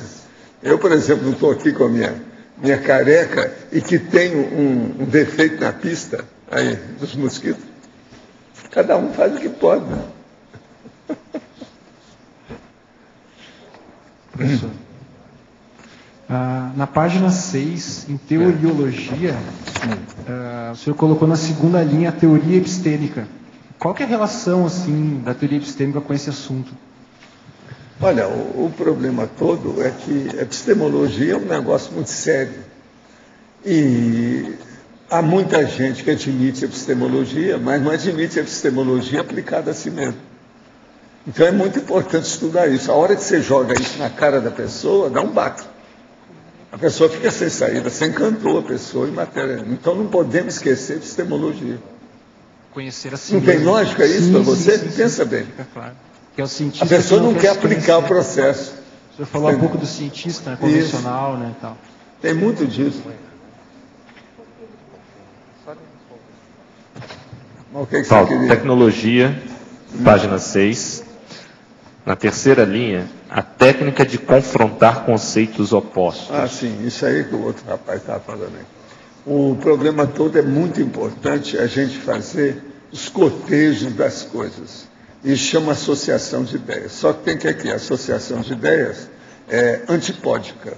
Então, dá antipodia, o antagonismo, o processo do contraponto. Então, esse contraponto aí, às vezes, ele pode fornecer mais esclarecimento do que quando você faz confrontos de coisas ignoradas ou de coisas mais ou menos assemelhadas. Então, o processo do não idêntico, às vezes, esclarece mais os idênticos.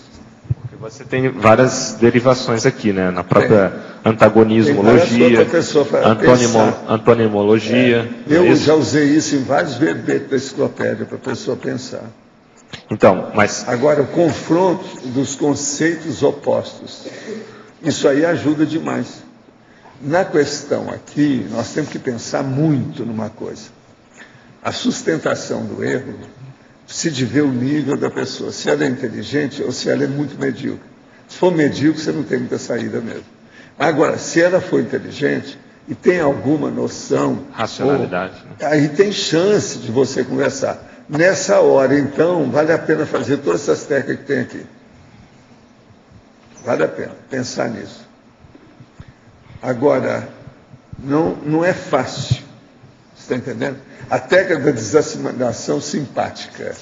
Você pode falar isso com a pessoa, mostrando o que tem para ela e o que tem para você. Eu, por exemplo, com você, eu desassimilo, você fala com a pessoa, né? No meu caso com você. Você fala com a pessoa, olha, com você o meu negócio é diz assim, e ó, banana para você, não quero saber de nada. Respeito muito o seu ponto de vista lá, não aqui. Então você deixa seu direito de expressão, né? De expressão lá. Fica aí com as suas baboseiras, não quer saber de você. Acabou. Valdo, aqui na teoriologia, a segunda e terceira linha, teoria semântica. Isso é aonde que está aqui? Na teoriologia, a página C, segunda e terceira linha. A teoria semântica. Sim, a teoria semântica aí é quando a pessoa começa a arranjar argumentos apenas superficiais de palavras para tapear você e ela continuar a ser errada do jeito que ela é. Então aí você entra com a teoria semântica. Não, isso aí é um processo de forma, você está querendo me tapear. Politicamente correto tem muito disso. Então a pessoa usa, é o processo semântico. Você tem que acabar com isso. Então a teoria semântica não pode ser esquecida dentro, vamos dizer, da abordagem a tais personalidades. A gente tem que lembrar. E agora há pouco você falou da teoria epistêmica, né? Seria você relacionar o autoconhecimento, alguma coisa disso para... Você põe tudo que você pode, né, dentro do assunto. Coloca todo argumento aí. O problema todo, num caso desse, é refutar abrindo o canil. Coloca os cachorros na rua. Deixa abrir tudo. Quer dizer, uma autorrefutação. Às vezes é preciso que seja assim. Agora, o que eu vejo é o seguinte: se a pessoa tem lógica, pelo menos um pouco, se ela é racional em alguma coisa, vale a pena perder tempo com ela, aplicar o tempo, fazer um investimento. Senão, não vale a pena. Porque sustentação do erro é uma das coisas mais burras que pode existir. Você pensa bem como isso é errado. A pessoa sabe que isso é errado e ela continua sendo. O que ela é? Pior do que vegetal? Pior do que subhumano? Você falou agora há pouco também dos confrontos. Os autoconfrontos podem levar a uma superação de erros. É o processo especular. É a pessoa se ver no espelho. Entende? Aquela pessoa que chega, você dá um espelho para ela, vai para casa e examina isso aqui. Veja você, olha a sua cara. Vê a sua intraconsciencialidade. O que você pensa? Qual a sua intenção? Isso ajuda muito. Agora, essas pessoas todas aqui precisavam disso. Elas precisam disso. Agora, o que eu quero colocar na cabeça de você é o seguinte: pensa bem o que é sustentar o erro. Não tem jeito de defender uma condição dessa. Isso é insustentável. A sustentação do erro é insustentável. Se você quer defender uma pessoa que tem a sustentação do erro, é uma condição insustentável. Você não vai conseguir. Não tem jeito. Você pode tirar o corpo fora. Mas não, isso é um problema dela, deixa para lá. Isso é outra coisa. Você não está defendendo nada. Você está lavando as mãos. Isso chama pilatear. Você está dando uma de Pilatos. Mas não está resolvendo nada. A solucionática não é essa. Então vamos entender o que é a solução. Sustentação do erro. Pensem bem o que é isso. Só de existir já mostra um atraso enorme do planeta. Só disso existir no planeta. E outra coisa, é uma condição indefensável. Como é que fica? Existem erros que são de temperamento, enraizado. Isso aí você faz igual. Muitos desses são desse tipo. Confronto para superar. Agora, mas muitos desses é um processo temperamental. Agora, esse temperamento quase sempre tem orgulho no meio, não é só egoísmo. Tem que examinar o nível do orgulho, o alcance, que é enorme. Tem pessoa que não admite nenhum reproche, nenhuma observação contra a conduta dela. Ela acha que ela tem direito de fazer como ela é. Não interessa se está certo ou errado. Se o mundo não faz aquilo, é o mundo que tem que consertar, e não ela. Esse é que são sustentação do erro. Isso é que é o pior da história.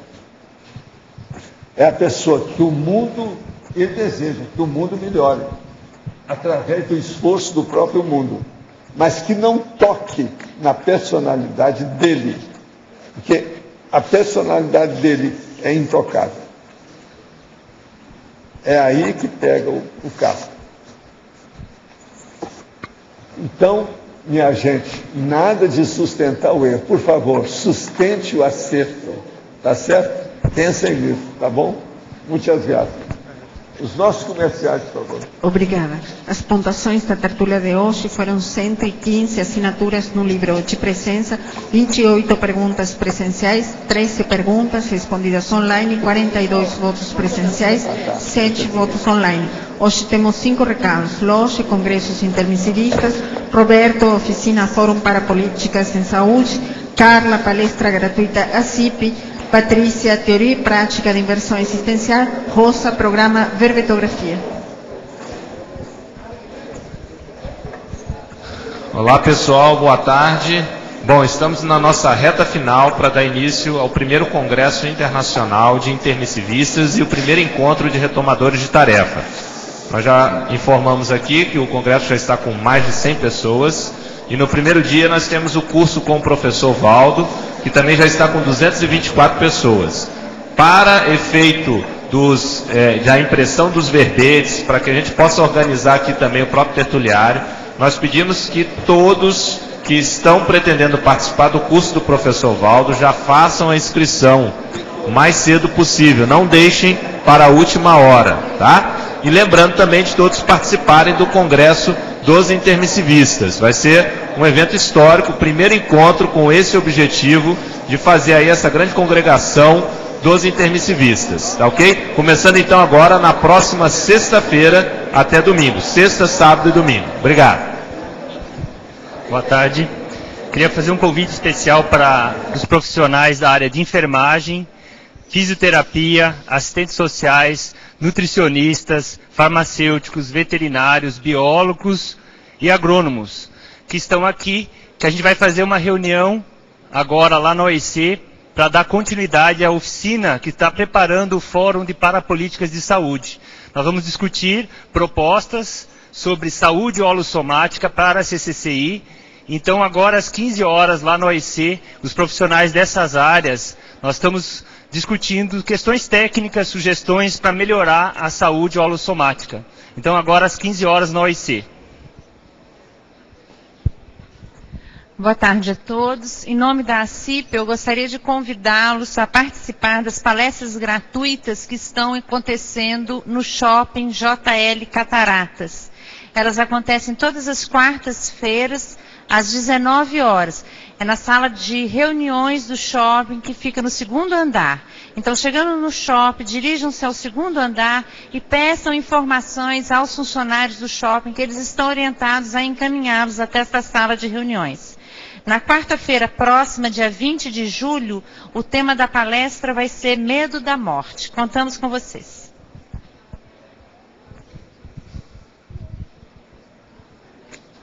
Pessoal, a Sinvex convida a todos os tertulianos, teletertulianos, para participar do curso Teoria e Prática da Inversão Existencial, que vai acontecer dia 20 e 21 de agosto, lá no Rio de Janeiro. Então, para todos aqueles que têm interesse em conhecer e aprofundar a técnica da inversão existencial, estão convidadíssimos. Além disso, o curso vai acontecer no ambiente universitário. Então, assim, é uma grande oportunidade para as pessoas conhecerem a sala do núcleo da Sinvex lá no Rio de Janeiro, que é a primeira base física de uma IC dentro de um ambiente universitário. Pessoal, a gente gostaria de lembrar também que os docentes de Conscienciologia e os alunos da universidade, né, do centro universitário da cidade, que é onde a gente vai realizar o curso, terão descontos, tá? E para quem quiser mais informações, podem entrar em contato com a Sinvex pelo e-mail riodejaneiro@acinvex.org ou pelo telefone 45 2102 1406. Muito obrigado. Boa tarde. Amanhã nós vamos dar início ao programa Verbetografia. Então vai começar na segunda, terça, quarta e quinta-feira. É a parte presencial. O que a gente faz nesse programa Verbetografia? A gente discute cada sessão do verbete e discute a interação entre elas. A quem interessa esse programa Verbetografia? A toda pessoa que queira participar da enciclopédia da Conscienciologia. Então, esse programa foi elaborado para facilitar, para dar os atalhos, para facilitar as pessoas a elaborarem os verbetes pessoais. Nós temos 3 aulas virtuais já disponíveis no site da Tertúlia, na página do Verbetógrafo. Essas aulas virtuais, elas estão disponíveis a quem queira assisti-las. Para a parte presencial, que vai começar amanhã, é que a gente pede para que façam as inscrições lá na recepção do CAEC. Obrigada. O verbete eleito para amanhã é Consciencialidade Assexuada, especialidade Extrafisicologia. Obrigada e boa tarde a todos.